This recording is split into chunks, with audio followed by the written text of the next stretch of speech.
بسم اللہ الرحمن الرحیم رب اشرح لی صدری ویسر لی امری واحلل عقدۃ من لسانی یفقہوا قولی۔ الحمدللہ، اللہ کا احسان ہے، اللہ کی رحمت ہے کہ اس نے ایک بار پھر ہمیں ایک نئے سال سے نوازا ہے، ایک نئے سال میں داخل کیا ہے۔ اور وہ نیا سال کیا ہے؟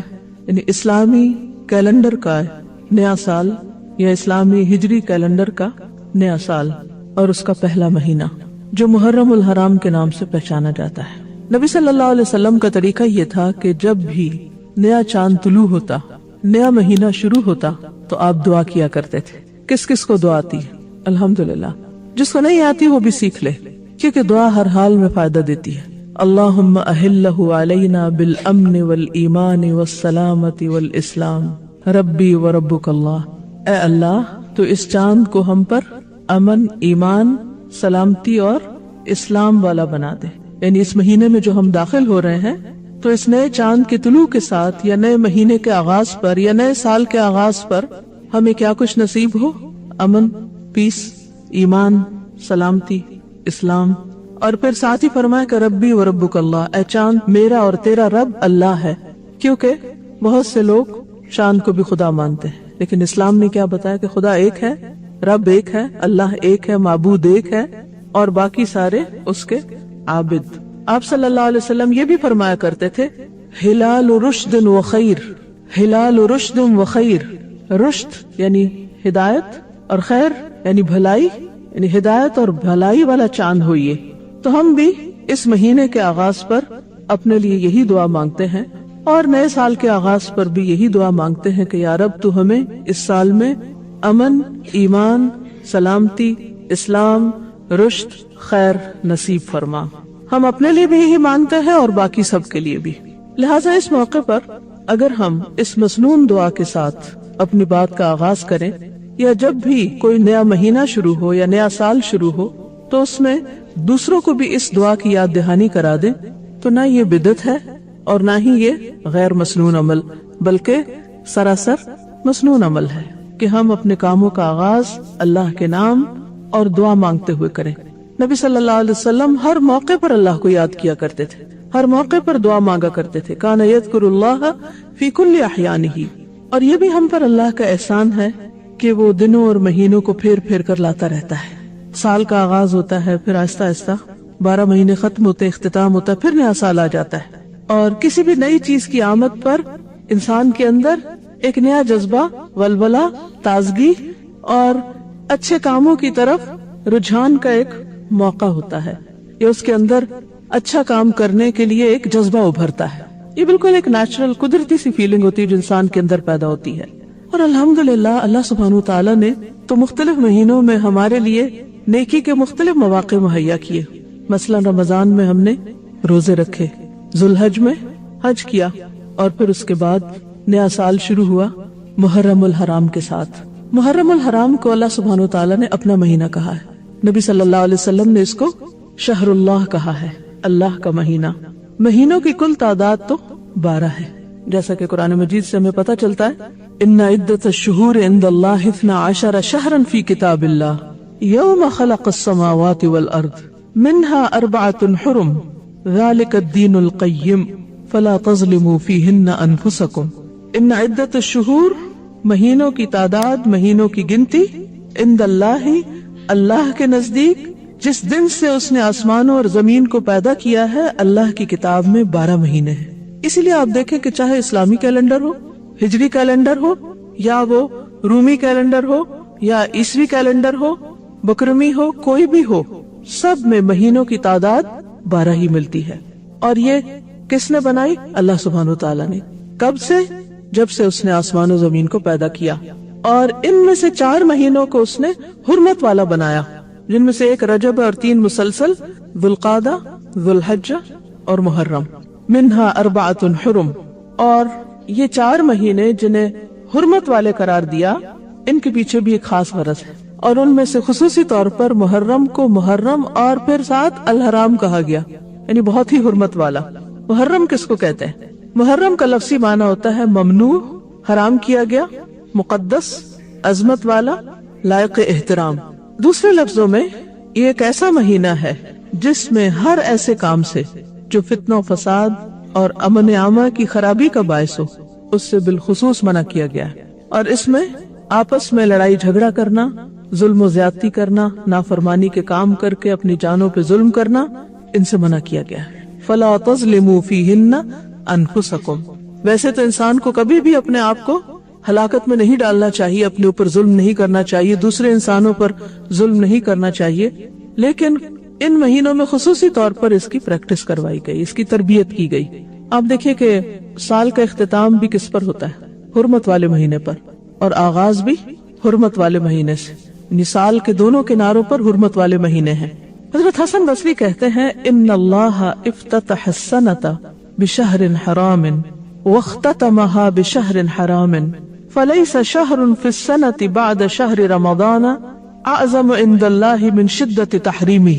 اللہ سبحانہ وتعالی نے سال کا آغاز بھی حرمت والے مہینے سے کیا اور اختتام بھی حرمت والے مہینے سے کیا، پس سال بھر میں رمضان کے بعد اللہ کے ہاں شدت حرمت کے حوالے سے ماہ محرم سے بڑھ کر اور کوئی مہینہ نہیں۔ اس کا قول ہے حسن بصری کا۔ کیا کہتے ہیں کہ رمضان کے بعد سب سے زیادہ حرمت یا شدت حرمت کس مہینے کی ہے؟ محرم کی، اسی لیے اس کو کیا کہا گیا؟ محرم الحرام۔ حج کے مہینے میں لوگ جب حج پہ جاتے ہیں تو کیا کرتے ہیں؟ احرام پہنتے ہیں، اور حالت احرام میں کیا کچھ منع ہوتا ہے؟ الحج اشہر معلومات فمن فرض فیہن الحج، یعنی احرام پہن کے فلا رفث ولا فسوق ولا جدال فی الحج، فسوق جدال سختی سے منع۔ جس معاشرے کے اندر جن لوگوں کے درمیان دو چیزیں ختم ہو جائیں، کیا؟ گناہ اور جدال، آپس کا لڑائی جھگڑا، تو وہ معاشرہ کیسا معاشرہ ہوگا؟ اگر کسی گھر کے اندر سے یہ دو چیزیں نکل جائیں، کون سی؟ گناہ کے کام اور لڑائی جھگڑا، تو وہ گھر کیسا گھر بن جائے گا؟ امن والا۔ اسی طرح کسی شہر سے، کسی ملک سے جب یہ دو چیزیں نکل جاتی ہیں تو وہاں پر امن و امان ہو جاتا ہے۔ حج پر بھی اسی کی پریکٹس کروائی گئی۔ پھر حج سے واپس آؤ تو پھر بھی اپنی اس کیفیت کو برقرار رکھو، اس حرمت کا خیال رکھو۔ حرمت پامال ہوتی ہیں دو طرح سے، ایک اللہ کی نافرمانی کر کے اور دوسرے بندوں پر زیادتی کر کے، لڑائی جھگڑا اور فتنہ فساد کریٹ کر کے۔ بہت حیرت ہوتی ہے جب لوگ خوشی خوشی حج پہ جاتے ہیں اور لاکھوں کے مجمع میں بڑے امن و امان کے ساتھ سارے کام کر رہے ہوتے ہیں، جب واپس آتے ہیں تو کوئی حج کا سفر نامہ لکھتا ہے، کوئی اس کی روداد بڑے خوبصورت انداز سے سناتا ہے، بڑے والہانہ انداز سے، کئی دن تک مجلسیں جمتی رہتی ہیں، رشتہ دار دوست احباب آتے ہیں، مبارکیں دیتے ہیں، کھانوں کی دعوتیں ہوتی ہیں، اور حاجیوں کے گرد ایک ہجوم ہوتا ہے لوگوں کا حج کا تذکرہ سننے کے لیے، اور لوگ بھی بہت شوق کے ساتھ حرم مکی اور حرم مدنی کے قصے سناتے ہیں، ہوتا نا ایسے۔ لیکن وہی لوگ اپنے گھروں میں ایک دوسرے کی عزت اور احترام نہیں کرتے، اپنے ملک میں ایک دوسرے کا ادب احترام عزت نہیں کرتے، چھوٹی چھوٹی بات پر دوسروں کے گلے پڑنے کو تیار ہوتے ہیں۔ حالانکہ حدیث میں آتا ہے المؤمن اکرم حرمتا من الکعبہ، مومن کی حرمت کعبہ سے زیادہ ہے۔ آپ کو وہ حدیث بھی یاد ہوگی جس میں آپ صلی اللہ علیہ وسلم نے یوم النحر پہ، یوم النحر کون سا ہوتا ہے؟ کون سا؟ ذوالحج، 10 ذوالحج، اس دن میں خاص طور پر کیا فرمایا؟ آپ نے پوچھا ایو یوم ھذا ایو شہر ھذا، کہ لوگوں یہ کون سا دن ہے، یہ کون سا مہینہ ہے؟ تو لوگوں نے کیا کہا؟ حرمت والا دن اور حرمت والا مہینہ۔ یہ کہہ کے آپ نے فرمایا کہ لوگوں اللہ کے نزدیک مومن کی حرمت، تمہارے آپس میں مال جان اور آبرو کی حرمت تمہارے اس دن سے، اس جگہ سے، اس مہینے سے بڑھ کر ہے۔ کس کی حرمت؟ مومن کی۔ جب ہم کعبہ کا ذکر کرتے ہیں تو کیا کہتے ہیں؟ کعبہ شریف، اسی طرح حرم پاک۔ لیکن جب کسی مومن کا ذکر کرتے ہیں تو کس انداز میں کرتے ہیں؟ جب اس کو پکارتے ہیں، جب اس سے بات کرتے ہیں، جب اس سے معاملہ کرتے ہیں، پیٹھ پیچھے اس کا ذکر کرتے ہیں تو کس انداز میں کرتے ہیں؟ کیسے کرتے ہیں؟ عزت کے ساتھ، احترام کے ساتھ۔ اپنے جیسوں اور اپنے سے چھوٹوں کا عزت ادب احترام تو دور کی بات، ہم تو اپنے بڑوں کا بھی احترام کرنا نہیں جانتے، یا پھر اگر کرتے ہیں تو غلوف کے حد پہ پہنچ جاتے ہیں، یعنی غلوف کرتے ہیں، اور غلوف منع ہے۔ غلوف کس کو کہتے ہیں؟ حد سے بڑھ جانا۔ اگر کسی سے محبت کرتے ہیں تو حد سے بڑھ جاتے ہیں، کسی سے عقیدت رکھتے ہیں تو حد سے بڑھ جاتے ہیں، کسی کا ادب احترام کرنے لگتے ہیں تو حد سے بڑھ جاتے ہیں، اس کے آگے جھکنے لگتے ہیں، اس کے پاؤں پڑنے لگتے ہیں، اس کے آگے ماتھا ٹیکنے لگتے ہیں، اس کو اس کے مقام سے بڑھا دیتے ہیں۔ اور بعض اوقات نبی صلی اللہ علیہ وسلم کو اللہ سبحانہ تعالیٰ کا مقام یہ اس سے بھی آگے بڑھا دیتے ہیں. یہ بھی حیرت کی بات ہے. شیطان انسان کو اعتدال پر نہیں رہنے دیتا. جو کرنے کا کام ہے وہ کرنے نہیں دیتا, اور جو نہیں کرنا چاہیے اس کی طرف ہمیشہ اس کو کھینچتا رہتا ہے, تاکہ انسان سیدھے رستے سے ہٹ جائے, بھٹک جائے. تو نئے سال پر سب سے اہم سبق جو ہم سب کو سیکھنا ہے وہ کیا ہے کہ ہم کیا کریں. فَلَا تَظْلِمُوا فِيهِنَّ أَنفُسَكُمْ, گناہوں سے بچیں, اپنی جان پر ظلم نہ کریں گناہ کر کے. اور اسی طرح کس سے بچیں؟ دوسروں کی بے حرمتی سے, دوسروں کو بے آبرو کرنے سے. یعنی کوئی ایسا کام نہ کریں کہ جو اللہ کی ناراضگی کا سبب بنے, یا بندوں کے دل توڑنے کا سبب بنے, یا بندوں کو ناراض کرنے کا سبب بنے, رشتوں کو توڑنے کا سبب بنے. اللہ کی نافرمانی کے کاموں میں عام طور پر کیا کام ہوتے ہیں؟ فرائض سے غفلت, بدعات کا ارتکاب, ان کاموں کا کرنا جن سے اللہ نے روکا ہے. یعنی حرام کام, منکرات, ان تمام چیزوں کا ارتکاب.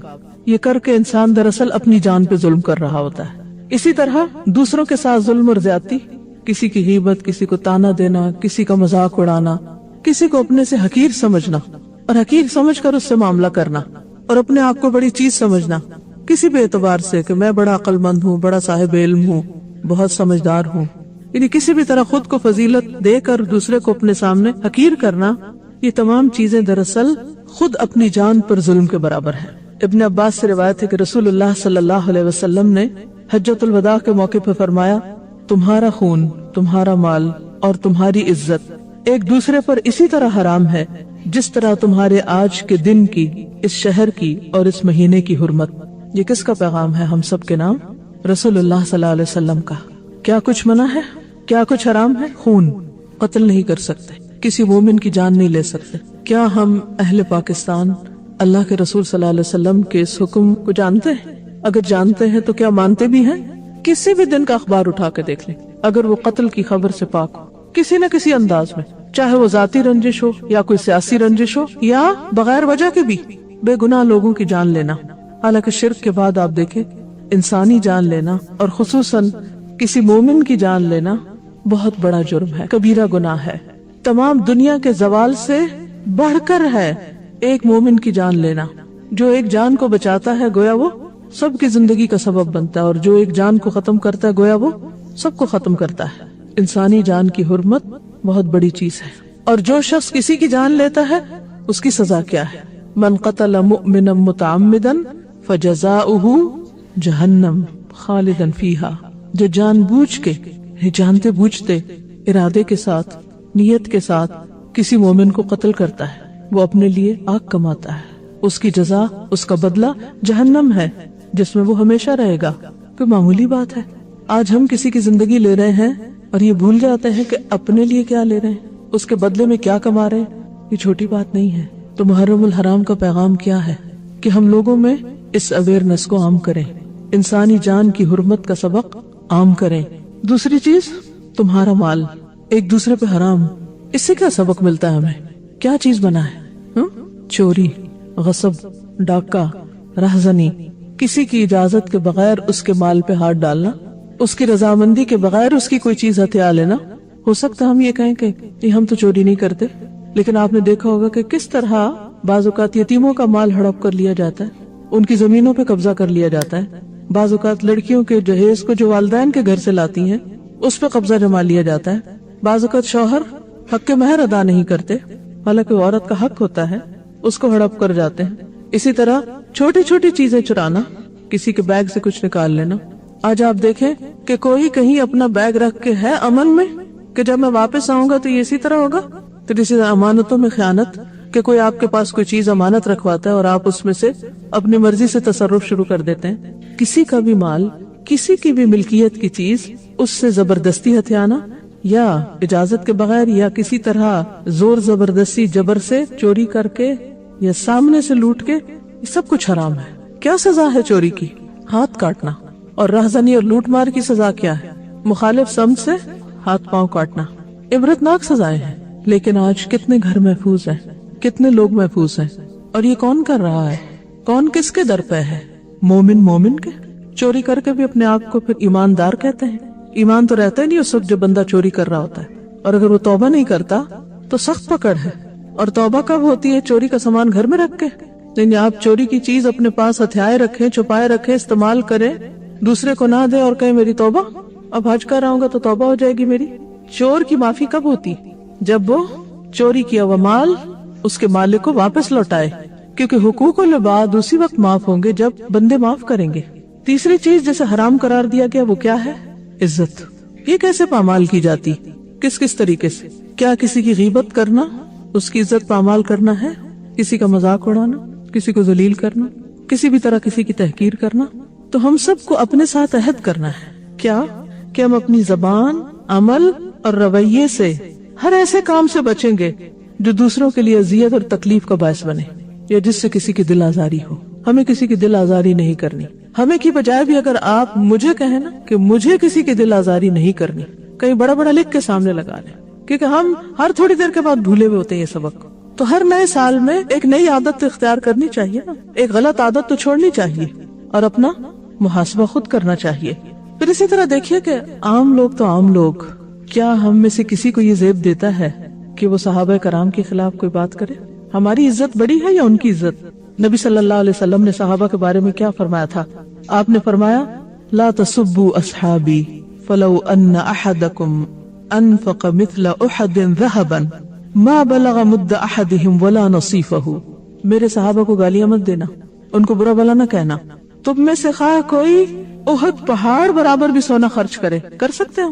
ہے ہی نہیں، کچھ کریں گے کیا؟ تو بھی وہ ان کے ایک مد یا آدھے مد کے برابر بھی نہیں پہنچ سکتا۔ انہوں نے اللہ کے راستے میں اللہ کی خاطر جو قربانیاں کی ہیں اور جس طرح مشکل وقت میں نبی صلی اللہ علیہ وسلم کا ساتھ دیا ہے، ان کی قربانیوں کا اجر اور صلہ اللہ کے ہاں اتنا بڑا ہے کہ تم میں سے اگر کوئی احد برابر بھی سونا خرچ کرے تو ان کے ایک سیر یا آدھ سیر کے برابر بھی نہیں پہنچ سکتے۔ ان کے کام پہاڑوں برابر، ان کے اجر پہاڑوں برابر۔ ہم کیا ہیں؟ ادھر کچھ کرتے ہیں ادھر ضائع کر کے رکھ دیتے ہیں، اور پھر ایسی ایسی باتیں صحابہ کے بارے میں کرتے ہیں اور بعضوں کا صرف سنی سنائی دیکھتے دیکھتے، اور پھر بھی ہم سمجھتے ہیں کہ ہم صاحب ایمان ہیں۔ کون تھے صحابہ؟ قرآن کیا بتاتا ہے؟ کون تھے صحابہ؟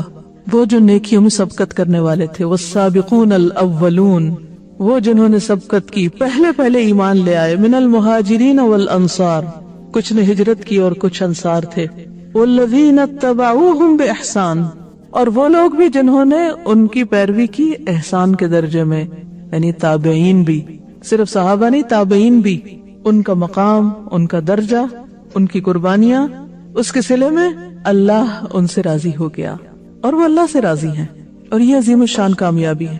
ان کے لیے تو اللہ نے جنتیں تیار کی، وہ ہمیشہ کی نعمتوں میں ہیں، بلند درجے پائے ہوئے ہیں، اور ہم یہاں بیٹھ کر ان کے خلاف باتیں کر رہے ہیں۔ کیسے مسلمان ہیں ہم؟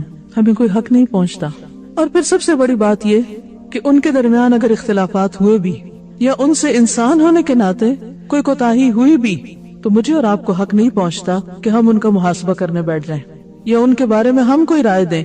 یہ نہ ہو کہ وہ تو اعلیٰ جنتوں میں پہنچے ہوئے اپنے اعمال کی وجہ سے، اللہ کی رحمتوں کی وجہ سے، اور ہم ایسی باتوں پر بحث مباحثے کریں کہ جس کی وجہ سے اللہ تعالیٰ کی ناراضگی ہو اور انسان اللہ کی رحمت سے دور ہو جائے، تو یہ کوئی عقل مندی کی بات تو نہیں۔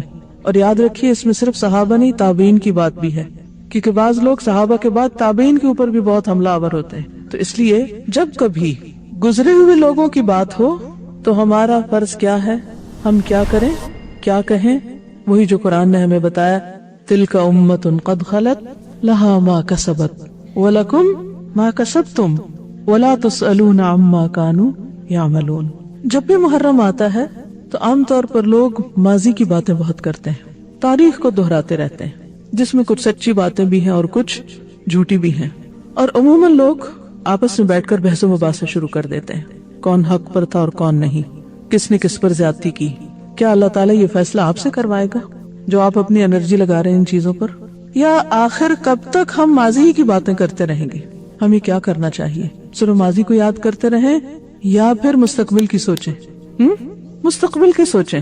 ہم میں سے ہر ایک کو اپنے مستقبل کے بارے میں فکر مند ہونا چاہیے، اور پھر ایک ایک فرد جب اپنے مستقبل کے بارے میں فکر مند ہوگا تو مل کر اجتماعی طور پر ہم سب اپنی دنیا اور آخرت کے بارے میں بہتر منصوبہ بندی کر سکیں گے اور آگے کو بڑھ سکیں گے۔ تاریخ صرف سبق کے لیے پڑھی جاتی ہے کہ اس سے انسان عبرت حاصل کرے، سبق لے اور آئندہ وہ غلطیاں نہ دہرائے۔ آئندہ ایسا کوئی کام نہ کرے کہ جس سے پچھلوں کو نقصان ہوا. لیکن افسوس یہ کہ ہم نہ سبق لیتے ہیں اور پھر انہی چیزوں کو ریپیٹ کیے چلے جا رہے ہیں. اگر صحابہ کے درمیان اختلاف ہوئے یا تابعین کے درمیان اختلاف ہوئے تو ہمارے لیے سبق کیا ہے کہ ہم ان چیزوں سے بچیں، یا یہ سبق ہے کہ ہم ان کے بارے میں فیصلہ کرنے بیٹھ جائیں اور آپس میں جھگڑیں اور ایک دوسرے کے قتل و غارت شروع کر دیں اور ایک دوسرے کو برداشت نہ کریں. نبی صلی اللہ علیہ وسلم نے فرمایا ہر مسلمان دوسرے مسلمان پہ حرام کیا گیا ہے. ہر مسلمان دوسرے مسلمان پر حرام ہے. کیا مطلب؟ اس کی جان، مال، آبرو. وہ ایک دوسرے کے بھائی اور مددگار ہیں. ہم سب کو نیکی کے کاموں میں ایک دوسرے کے ساتھ تعاون کرنا ہے. تو کرنے کا کام تو یہ ہے. دوسروں کے ساتھ کیسا معاملہ کہ اگر وہ اچھا کر رہے ہیں تو ان کی مدد کی جائے، اور اگر وہ غلط کر رہے ہوں تو ان کو غلطی سے روکا جائے، ان کے لیے خیرخواہی کے جذبات ہوں. لیکن حقیقت یہ ہے کہ سب سے بڑھ کر ہمیں نئے سال کی آمد پر خود اپنے بارے میں سوچ بچار کرنی چاہیے، اپنے مستقبل کے بارے میں سوچنا چاہیے.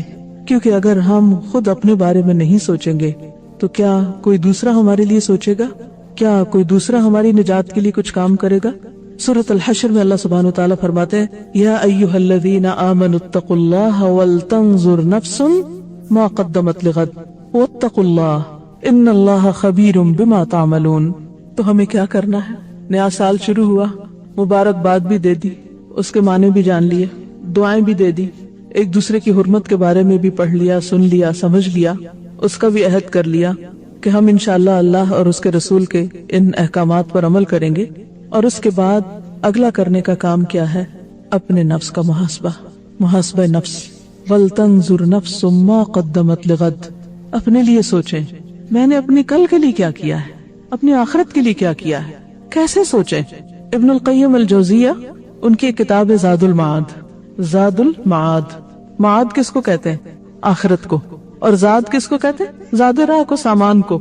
آخرت کا سامان کتاب کا نام ہے. زاد المعاد میں ابن قیم الجوزیہ محاسبہ نفس کا طریقہ بتاتے ہیں کیسے محاسبہ کیا جائے. وہ کہتے ہیں کہ سب سے پہلے فرائض پر محاسبہ کریں.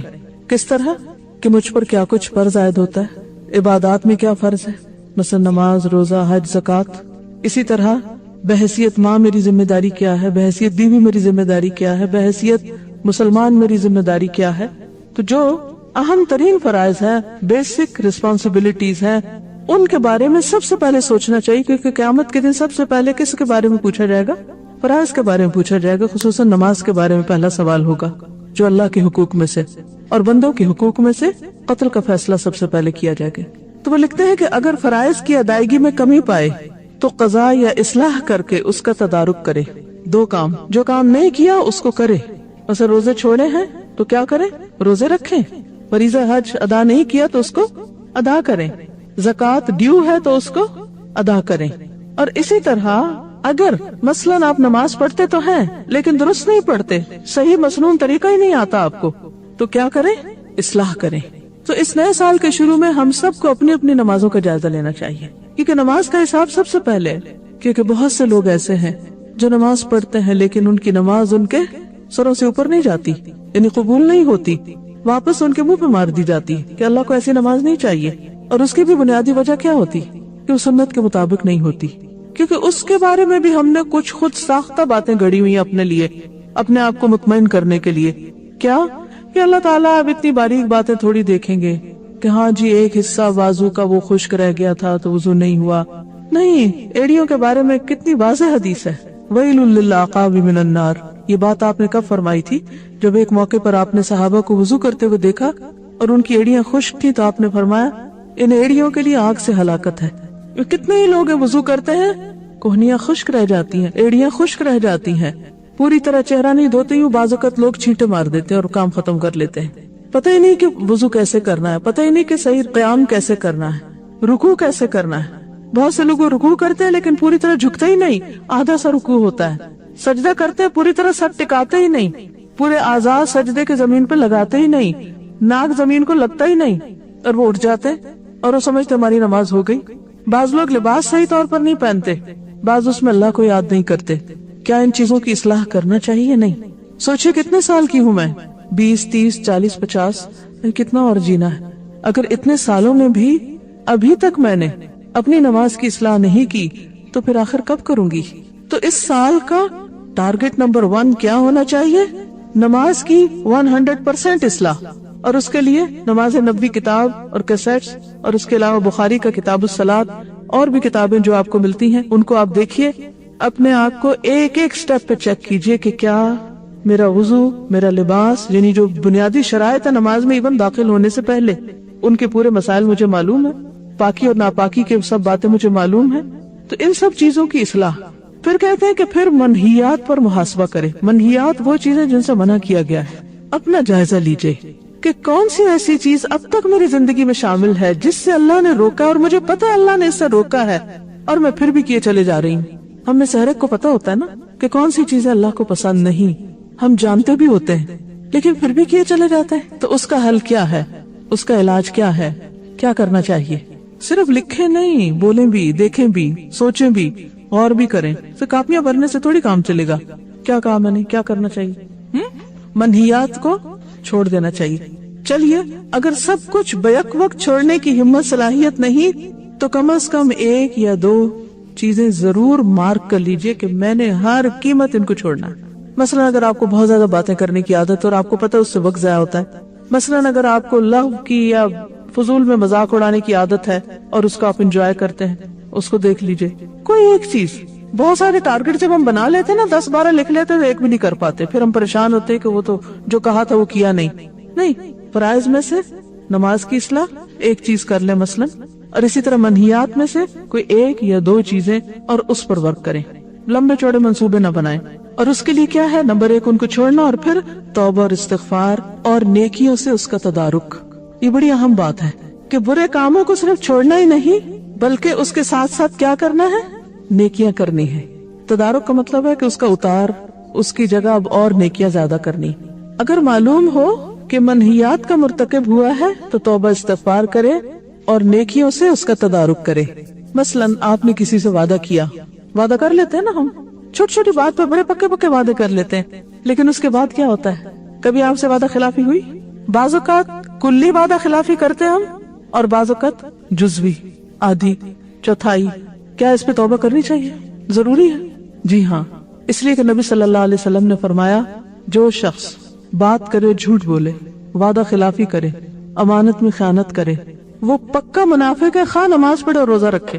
ڈر لگتا ہے اس حدیث سے؟ کوئی نہیں لگتا۔ اور منافق کی سزا کیا ہے؟ جہنم کے سب سے نچلے گڑھے میں۔ عمر فاروق جیسے لوگ منافقت سے ڈرتے تھے، اور ہم منافقت سے بالکل بے خوف ہیں۔ اور آپ دیکھیں کہ شاید ہی کوئی دن ہو کہ جب ہم وعدہ خلافی نہ کرتے ہوں، کبھی کلی اور کبھی جزوی۔ ہاں یہ کام کر دیں گے، آپ بے فکر رہیں، اور اس کے بعد کیا کرتے ہیں؟ ایسے بھولتے ہیں جیسے کوئی بات ہی نہ ہو۔ تو اپنے ساتھ ایک تہیہ کر لیں، اگر کہیں میں نے کوئی غلط بیانی کری، کیونکہ انسان ہے نا، بھول جاتے، بعض میں آتا نہیں بات ایسے نہیں تھی، ایسے تھی۔ اب جس سے آپ نے کی وہ تو کہیں چلا گیا، اب دوبارہ کوئی موقع ہی نہیں تدارک کا، تلافی کا، تو پھر کیا کریں؟ اب توبہ استغفار کے بعد صدقہ کریں، یا کسی کے ساتھ بھلائی کریں، یعنی کوئی نہ کوئی ایسا کام ضرور کریں کہ جس کے ذریعے اس کا تدارک ہو جائے، اور پھر نیکیوں کے ساتھ اس کو کمپنسیٹ کریں۔ کہیں وعدہ خلافی ہو جائے تو کیا کریں؟ معافی مانگ لیں، یا پھر کیا کریں معافی کے علاوہ؟ یاد آئے تو پورا کر دیں، چاہے اللہ سے کیا ہو چاہے بندوں سے کیا ہو۔ اور اسی طرح کثرت سے کوئی نہ کوئی نیکی کا کام کرتے رہیں، کسی کے کام آئے، کسی کی مدد کریں، کسی کی خدمت کریں، کیونکہ بعض اوقات مال نہیں ہوتا اتنا کہ صدقہ کر سکیں، تو اس میں کسی بھی طرح کیا کریں؟ کوئی نیکی کا کام کریں، تو انشاءاللہ اس سے اس کا تدارک ہو جائے گا۔ پھر ابن القیم کہتے ہیں کہ غفلت پر اپنا محاسبہ کرے، فرائض کی ادائیگی، منہیات اور غفلت پر محاسبہ۔ ہم غافل ہوتے، فرائض سے غافل، ذکر سے غافل، نیکی کے کاموں سے غافل۔ وہ کہتے ہیں کہ اگر مقصد تخلیق سے اپنے آپ کو غافل پائے، یعنی پتہ ہی نہیں میری کریشن کا مقصد کیا ہے، تو ذکر و اذکار اور اللہ کی طرف متوجہ ہو کر اس کا تدارک کرے، اللہ سے دعا مانگے، اللہ سے رہنمائی مانگے، مدد مانگے۔ اب دیکھیے کہ مثلاً اگر آپ نے ذوالحج میں حج کیا اور تمام شرائط کو پورا کرتے ہوئے حج کیا، تو اس کے لیے اللہ کا وعدہ کیا ہے کہ وہ پچھلے سارے گناہ معاف کر دے گا۔ گویا اب آپ کے پاس ایک سفید کاغذ ہے، اب نئے سرے سے اپنی زندگی کا آغاز کریں۔ ری بورن ہوتا ہے انسان حج کے بعد، اس میں اپنا محاسبہ کرتے رہنے کی ضرورت ہے کہ اچھا اس پر لکھے۔ لیکن اگر حج کا موقع نہیں ملا اور ابھی پیچھے بہت ساری ایسی چیزیں ہیں جو ٹھیک نہیں ہیں، تو کبھی آپ ہوم ورک کرتے ہیں اور اس میں کوئی چیز ٹھیک نہیں لکھی جاتی تو کیا کرتے ہیں؟ رب کرتے ہیں مٹاتے ہیں، وائٹنر لگاتے ہیں، ریزر لگاتے ہیں اور اس کو صاف کرتے ہیں. تو توبہ اور استغفار کے ذریعے اس کو صاف کریں. لیکن یاد رکھیں کہ بہت ضروری ہے کہ انسان نیکیوں پر استقامت کے لیے اسباب اختیار کرے، اور ان اسباب میں ایک بہت اہم صحبت صالح ہے، نیک لوگوں کی صحبت. عموماً گناہوں کا ارتکاب کب ہوتا ہے، کیوں ہوتا ہے، کہاں ہوتا ہے؟ بتائیے. اپنا اپنا ہم سب جائزہ لیں. کہاں ہمارے منہ سے غلط باتیں زیادہ نکلتی ہیں؟ غلط ماحول میں، ایسے لوگوں کی کمپنی میں جو خود کیئر لیس ہے، تو انہیں دیکھ کر ہم آٹومیٹیکلی ہم ان کے انفلوئنس میں آ جاتے ہیں، اور ہم نہ سوچتے ہوئے بھی ایسی باتیں کہہ جاتے ہیں جو ہمیں نہیں کہنی چاہیے، اور بعد میں ہم ریگریٹ کرتے ہیں کہ میں وہاں چپ کیوں نہ رہی، مجھے یہ کہنا نہیں چاہیے تھا. لیکن اب وہ ہو چکا، اب کیا کریں؟ ڈیٹ بن جائے، اچھا ہو چکا، اب کیا کریں؟ نہیں، توبہ استغفار کریں اور اس کی اصلاح کریں، اور کانشیسلی شعوری کوشش کے ساتھ کوئی اچھی بات کریں. ذکر اذکار کے علاوہ اگر کسی بندے کو آپ نے اپنی کسی بات سے دین سے بھگا دی، کوئی ایسی غلط کی، تو کسی اور کو دعویٰ کر کے، کسی اور کو کوئی اچھی بات کر کے اس کا تدارک کریں. یعنی جس قسم کا گناہ ہوتا ہے نا، تو تدارک بھی اسی قسم کی چیز کے ساتھ کرنا چاہیے. اگر مالی غلطی ہے، گناہ ہے، تو صدقہ خیرات، اور اگر زبان کی ہے تو زبان سے تدارک کریں. اور اسی طرح اگر کسی کے ساتھ اور کوئی ظلم زیادتی کی ہے تو اسی انداز سے تدارک کریں. تدارک کا کیا مطلب ہے؟ اس کی صفائی اور اس کو ریڈو کرنا. تو محرم میں کرنے کے کاموں میں اہم ترین کام کیا ہے پھر؟ سیلف انالیسس، اپنی ذات کی اصلاح، اپنا محاسبہ، اور اچھے کاموں کی پلاننگ. اور پلاننگ میں بہت ڈھیر کام نہیں لکھنے، ایک دو کلیئر کٹ ٹارگٹس جن کو آپ واقعی نبھا سکیں اور وہ کر سکیں. اس سے زیادہ کہ اللہ توفیق دے دے تو بہت ہی اچھی بات ہے، کیونکہ ہوتا تو سب کچھ اللہ کی توفیق سے ہے نا، انسان کے کرنے سے تو نہیں ہوتا. ایک اور چیز محرم کے حوالے سے آپ سب کو معلوم ہوگی، اور وہ ہم سب جانتے ہیں، کہ محرم ہمیں ہجرت کی یاد دلاتا ہے، کیونکہ اسلامی سال کا آغاز کس سے ہوا تھا؟ محرم کے مہینے سے. اور یہ بھی اسلام کی ایک خاص خصوصیت ہے. عیسوی سال کس سے شروع ہوتا ہے؟ اس کی مناسبت کیا ہے؟ عیسیٰ علیہ السلام کی ولادت. اور وہ مشہور روایت ہے، وہ صحیح ہے یا نہیں ایک الگ بات ہے.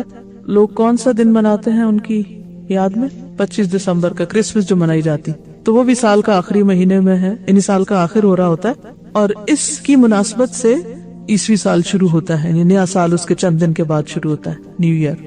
اسی طرح بکرمی سن جو ہے وہ راجہ بکر ماجید کی پیدائش کی یادگار میں شروع ہوتا ہے، یعنی اس کی مناسبت سے شروع ہوتا ہے. رومی سن جو ہے وہ سکندر اعظم کی پیدائش کی مناسبت سے شروع ہوتا ہے، یا اس کا آغاز اس کی مناسبت سے. اسی طرح یہود اپنے سال کا آغاز حضرت سلیمان علیہ السلام کی تخت نشینی کی یاد سے کرتے ہیں. تو میجارٹی جو دوسرے مذاہب یا ادیان کی فالوور ہے، وہ اپنے سالوں کا آغاز اپنے جو بڑے ہیں ان کی پیدائش یا ان کی نسبت سے کسی خاص واقعے کے ساتھ کرتے ہیں. لیکن مسلمان اپنے اسلامی سال کا آغاز بالکل ایک انوکھے واقعے کے ساتھ کرتے ہیں، اور وہ ہے واقعہ ہجرت. بعض لوگوں کا خیال ہے کہ شاید واقعہ کربلا کی نسبت سے اس مہینے کو محرم کہا جاتا ہے، تو یہ ایک غلط فہمی ہے، کیونکہ واقعہ کربلا نبی صلی اللہ علیہ وسلم کی وفات کے 50 سال بعد پیش آیا تھا. اس کا اس سے کوئی تعلق نہیں. یہ اتفاق کی بات ہے کہ وہ بھی محرم میں پیش آیا، لیکن محرم کی حرمت تو اس دن سے ہے جس دن اللہ نے زمین و آسمان کو پیدا کیا تھا. نبی صلی اللہ علیہ وسلم کے زمانے میں ہجری کیلنڈر استعمال نہیں ہوتا تھا. اس کا آغاز 17 یا 18 ہجری میں حضرت عمر فاروق رضی اللہ تعالیٰ عنہ کے دور میں ہوا. اور اس کے پیچھے پورا ایک واقعہ ہے کہ کس طرح جب آپ کے پاس مختلف لوگوں کے خط آتے تھے اور ان میں تاریخ نہیں لکھی ہوتی تھی، تو پھر حضرت ابو موسیٰ اشعری نے مشورہ دیا کہ ہمیں بھی باقاعدہ کیلنڈر بنانا چاہیے. تو اس پر آپ نے صحابہ کو اکٹھا کیا اور واقعہ ہجرت کی مناسبت سے سال کا آغاز رکھا گیا اور محرم سے اس کو شروع کیا گیا.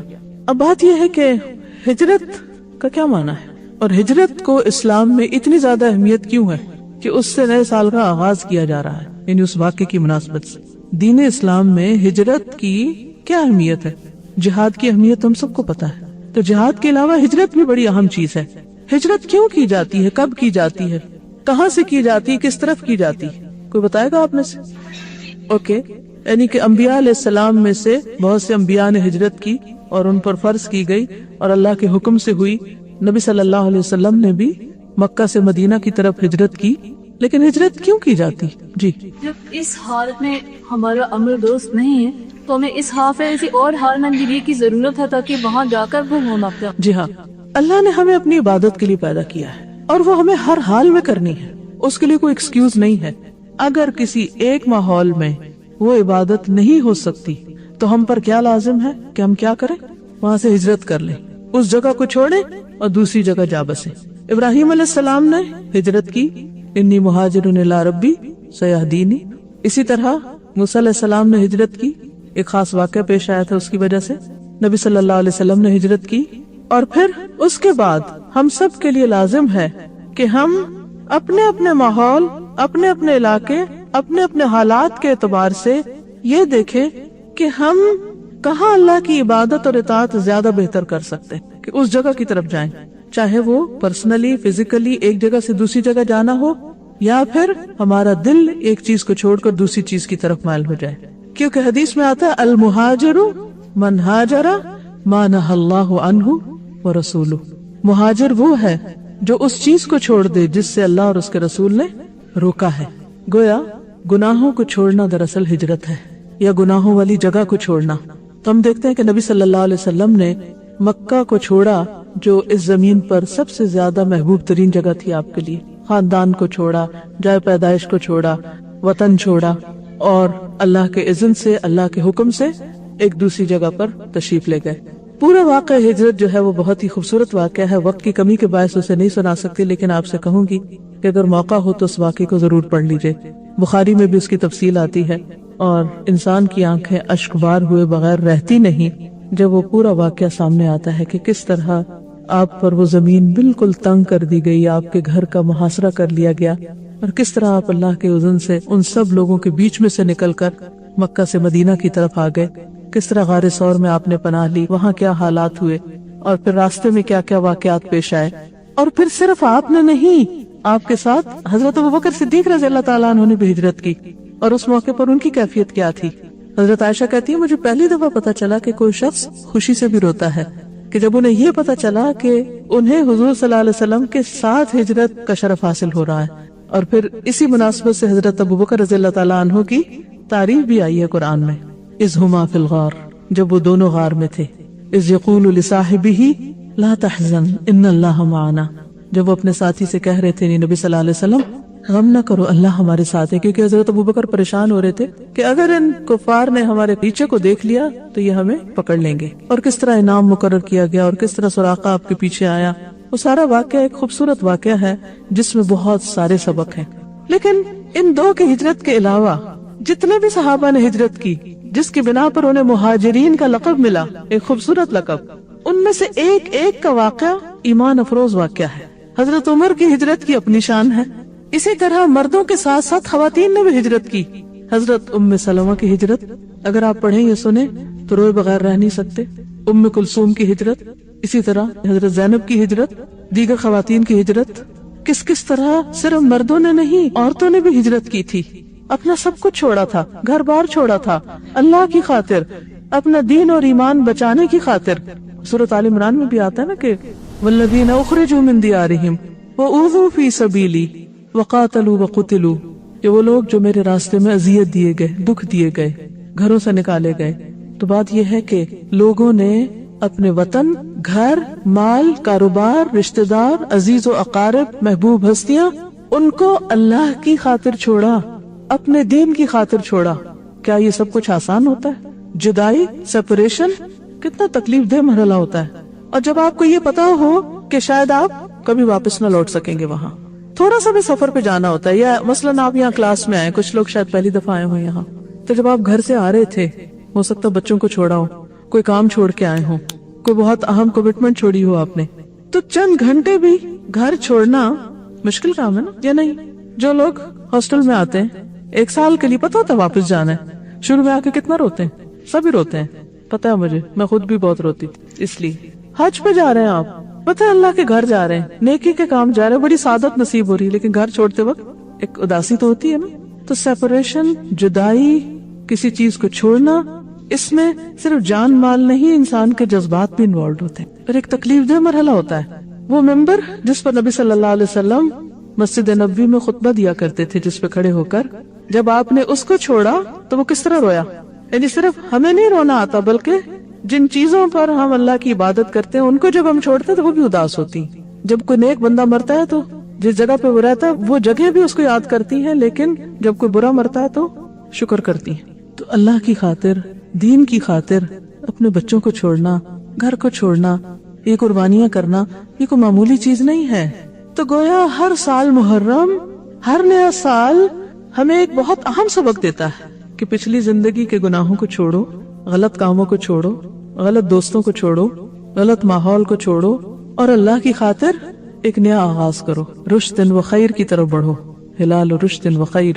اور یہ میسج ہر مہینے کے شروع میں ملتا ہے. تو یہ صرف محرم ہی کا سبق نہیں، ہر نئے مہینے کے آغاز پر اپنے لیے کچھ نہ کچھ ٹارگٹس رکھا کریں اور ان چیزوں کو دہرایا کریں. امام ابن القیم ہجرت کے بارے میں فرماتے ہیں، ہجرت ایک حالت سے دوسری حالت میں جانا ہے. کیا ہے ہجرت؟ ایک حالت سے دوسری حالت میں جانا ہے، چاہے فزیکلی، چاہے ایموشنلی، مینٹلی، کسی بھی طرح ایک حالت سے دوسری حالت کی طرف جانا ہے. مثلا دوسروں کو چھوڑ کر ایک اللہ سے محبت کرنا. اب آپ دیکھیں ہمیں اپنی اولاد سے کتنی محبت ہوتی ہے، شوہر سے محبت، دوستوں سے محبت، یعنی کس کس سے محبت. ٹھیک ہے، یہ محبتیں بھی اللہ نے ہمارے اندر رکھی ہیں، لیکن ہمارے ایمان کا تقاضا ہے کہ اللہ رسول کی محبت ہر چیز کی محبت سے بڑھ کر، اور ہمیشہ ہمیں اس کا جائزہ لیتے رہنا چاہیے، صبح شام جائزہ لینا چاہیے. تو دوسروں کی محبت سے بڑھ کر اللہ کی محبت اختیار کرنا بھی، وہ کہتے ہیں یہ بھی ایک ہجرت ہے.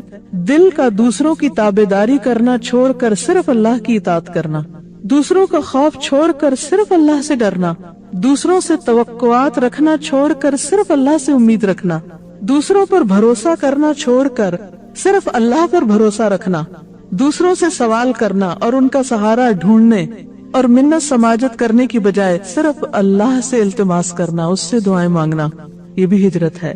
اپنے آپ کو دوسروں کے سامنے جھکانا اور ان کے حوالے کرنے کی بجائے صرف اللہ کے آگے جھکنا اور اپنا آپ اس کے سپرد کرنا، یہ اللہ کی طرف جانے کا حتمی ذریعہ ہے. حتمی، فائنل. کیا؟ اللہ کے آگے جھکانا، اللہ کے آگے چھوٹا ہونا. بے شک حقیقی توحید، اصل توحید دوسروں سے بھاگ کر اللہ کی طرف جانا ہے، اللہ کی طرف بھاگنا ہے. ایک ہے لوگوں سے بھاگ کر اللہ کی طرف بھاگنا، برائیوں کو چھوڑ کر نیکیوں کی طرف بھاگنا. ففروا الی اللہ، یہ ہے اصل ہجرت. بس اللہ کے عذاب سے بچ کر اس کی رحمت، اسلامی وحدانیت کی طرف، اسلام کی توحید کی طرف دوڑ لگاؤ. تو بات یہ ہے کہ اسلامی کیلنڈر اپنی نوعیت کے اعتبار سے منفرد کیلنڈر ہے اور یہ ہمیں ہجرت کی یاد دلاتا ہے. اور اسی طرح ہمیں اپنی عادات میں بھی کچھ عادات سے ہجرت کرنی ہے. مثلا کیا کیا چھوڑنا ہے؟ منہیات کی بات تو ہوئی نا ابھی. نفس کی غلامی سے اللہ کی غلامی کی طرف، جھوٹ سے سچ کی طرف، تکبر سے عاجزی کی طرف، شکوہ سے شکر کی طرف، سستی سے چستی کی طرف، مایوسی سے امید کی طرف، غیبت سے نصیحت کی طرف، گناہوں سے توبہ یعنی گناہ کرنے کی بجائے ان کو چھوڑنے یا توبہ کی طرف، خیانت سے امانت کی طرف، ناراضگی سے عفو درگزر کی طرف، بے صبری سے صبر کی طرف. یہ ساری چیزیں بھی ہمیں کچھ چیزوں کو چھوڑ کر کچھ نئی چیزیں اختیار کرنے کا سبق دیتی. تو ہم سب اپنا اپنا محاسبہ کریں، اپنا اپنا جائزہ لیں کہ ہمیں کون سی چیزیں چھوڑنی ہے اور ان کی جگہ کون سی رکھنی ہے. کیونکہ جب ہم ایک چیز چھوڑتے ہیں نا تو وہاں ویکیوم ہو جاتا ہے، خلا ہو جاتا ہے. اگر ہم اس کو اچھی چیز سے نہیں بھرے تو پھر کیا ہوگا؟ وہ پرانی چیز دوبارہ وہیں آ جائے گی. تو جب تک آپ کوئی آلٹرنیٹ چیز نہیں اختیار کریں گے تو بات نہیں بنے گی. اسی طرح محرم الحرام کے حوالے سے جو خاص عبادت ہے وہ کیا ہے؟ روزے کی. اس کی کیا فضیلت ہے آپ کو معلوم ہے؟ عن ابی ہریرہ رضی اللہ عنہ قال قال رسول اللہ صلی اللہ علیہ وسلم افضل الصیام بعد رمضان شہر اللہ المحرم وافضل الصلاة بعد الفریضۃ صلاة اللیل. حضرت ابو ہریرہ سے روایت ہے کہ رسول اللہ صلی اللہ علیہ وسلم نے فرمایا رمضان کے بعد افضل روزے شہر اللہ المحرم کے ہیں اور فرض نماز کے بعد افضل نماز رات کی نماز ہے. یعنی جس طرح فرض نمازوں کے بعد سب سے افضل نماز تہجد کی نماز ہے، اسی طرح رمضان کے بعد افضل ترین روزہ محرم کا روزہ ہے. عن ابی ہریرہ قال جاء رجل الى النبي صلی اللہ علیہ وسلم فقال ای صیام افضل بعد شہر رمضان قال شہر اللہ الذی تدعونہ المحرم. ابو ہریرہ سے روایت ہے کہ ایک آدمی نے نبی صلی اللہ علیہ وسلم کی خدمت میں حاضر ہو کر کہا ماہ رمضان کے بعد کون سے روزے افضل ہیں؟ آپ نے فرمایا اللہ کے اس مہینے کے جسے تم لوگ محرم کہتے ہو. حضرت ابن عباس سے عاشورہ کے روزے کے بارے میں پوچھا گیا، خاص طور پر 10ویں محرم کا روزہ جو ہے